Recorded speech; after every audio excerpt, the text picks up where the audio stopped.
You know, it's kind of backwards.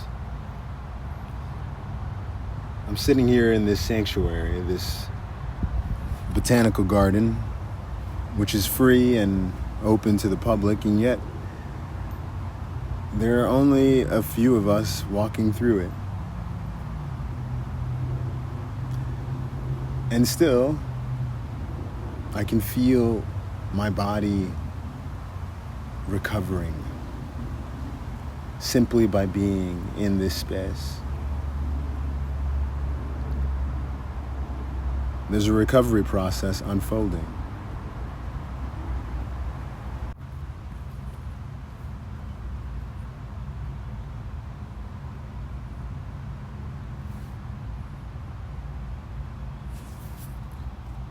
So I'd pose this to any performance team, especially those looking to strategize better recovery methods as they take their athletes from location to location. For any individuals looking to redesign or just to add another layer of recovery to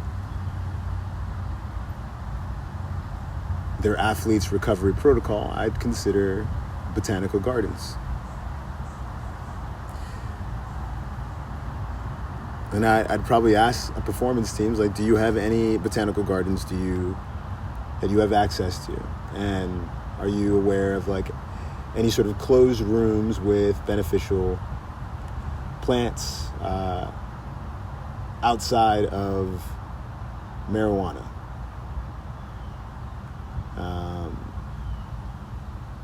Do you use eucalyptus in your steam rooms? Do you provide mint in your steam rooms? Peppermint? Do you have essential oils in different locations of your facility based off of athlete preference?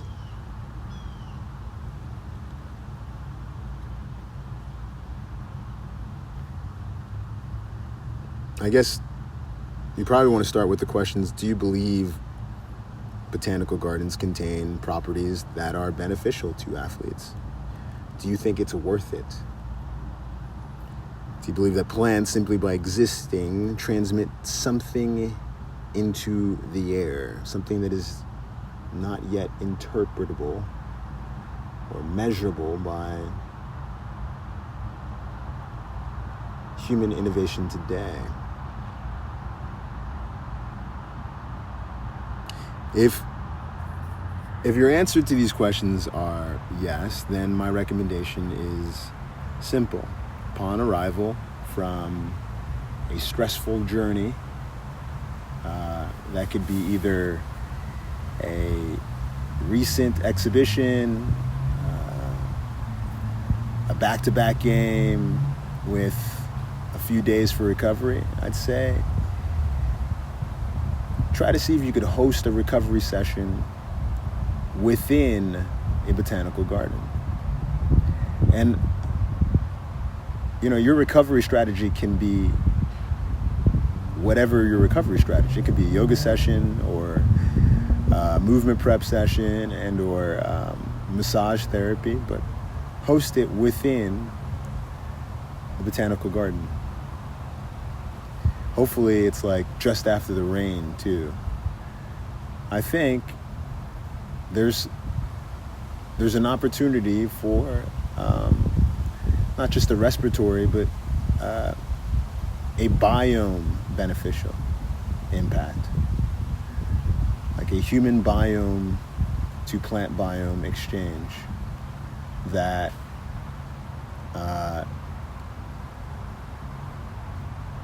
results in mutual benefit, let's put it that way, between plants and humans. Now, I mean, obviously, like, I'm going to have to go through this process, and or those who feel that this is unique or insightful and or potentially beneficial, I would say, let's start digging for evidence. And if we can, let's start seeing like how the use of plants can be further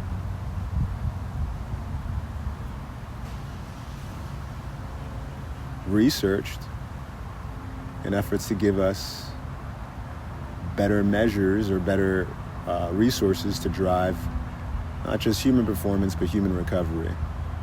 And I think the insights gained might result in seismic changes towards the recovery process aimed at people. And I think what we'll find is that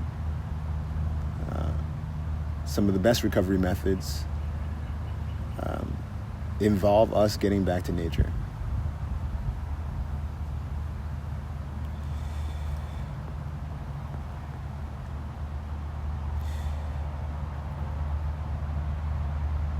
Here's the issue, though.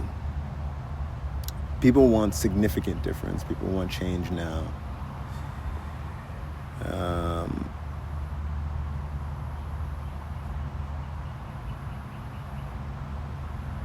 We want to say, like, hey, I made this happen because we did this, or we made this happen because this happened. And I want to see change in an instant.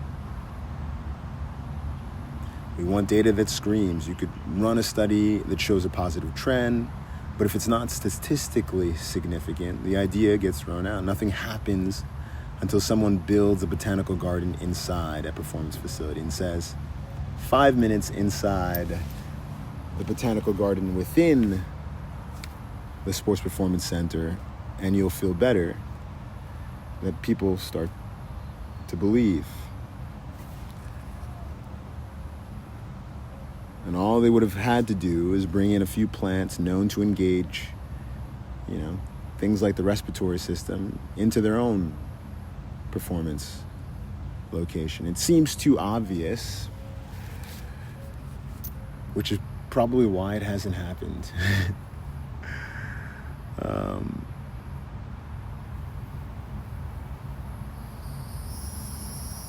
I was thinking about that last night when I struggled to orient myself without the sky. It's like how many things we just take for granted, and how many things are just so obvious that we don't even really give them any sort of thought.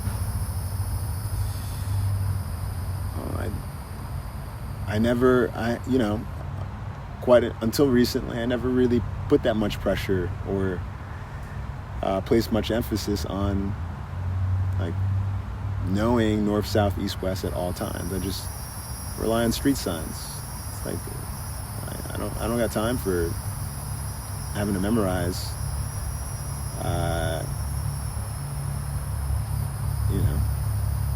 magnetic pole directions. I'm over here trying to get from point A to point B, and it's on my Google phone or it's on my Google Maps. It just you punch it in and it takes you there.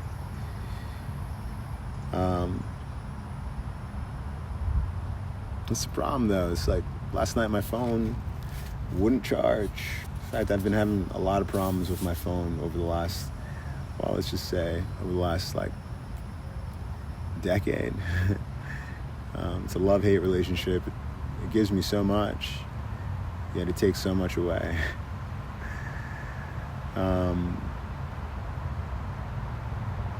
The issue I've been having is that my phone cracks because I like to use it so much. I like using it for the video features and photo, but occasionally I drop my phone, and no matter how much I invest in protection gadgets, the phone breaks. I end up getting a cracked screen, or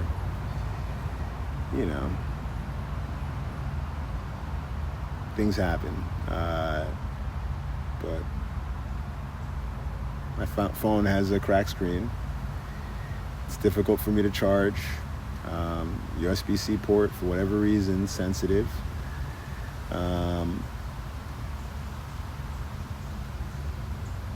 So I was without a phone last night. And what I realized was that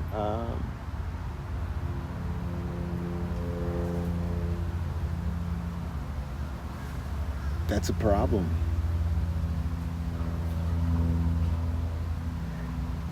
But yet, like, a problem that I really don't know how to fully resolve. There's a lot of steps that you have to take to be protected in the case that your phone should go off permanently. You should make sure that you have identification. That's one. I was just talking to my wife earlier, and in efforts to sort of categorize these sort of pursuits, these quality pursuits, chasing quality, or have it in a place. Every time I conducted an assessment on an athlete, I always think about this sort of foundational layer. Carry a lighter. The problem with like normative values is like they change, right? So it's like, well, what doesn't change? And so, start like sort of looking for that. Carry a flashlight. And many of you would probably default to. I'm still looking for it, to be honest with you. I'm not entirely sure. I think this is where like ontology starts to rear its head.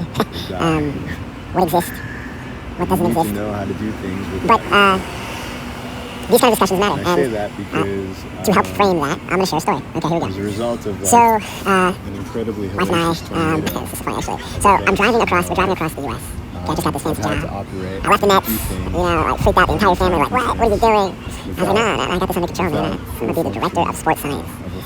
So I got in a car with my wife. We got our, so this is like literally post-COVID, and you gotta understand, guys, like, we forget, but that was a very intense time, especially if you were in New York. That was intense.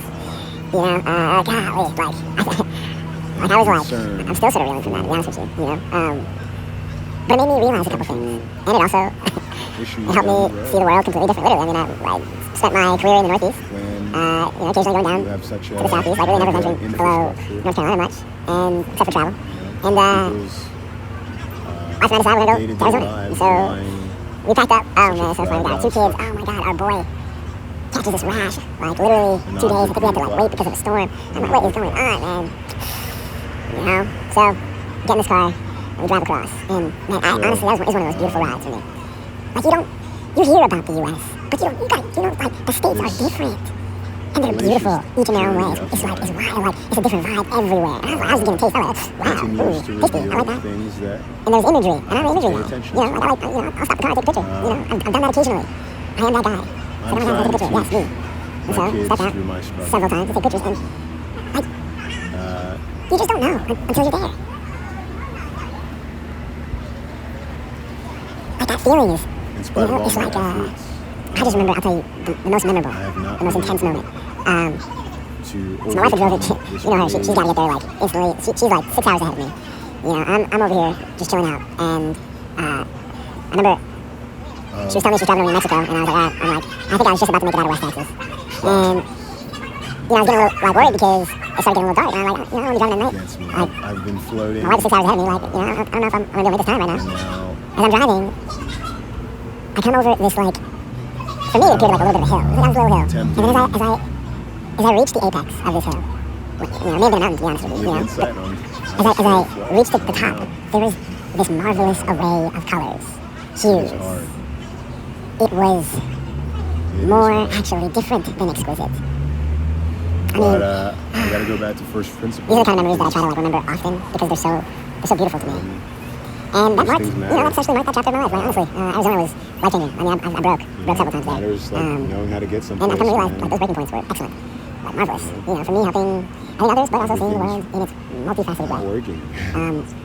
The thing, I don't want to comment, this is not the point of this post, but I want to comment on like, what was so marvelous, because it's going to be different. And for me, this is just a timestamp. So at this point in my career, as I look back, I just remember the sky. I remember the mountains. I just remember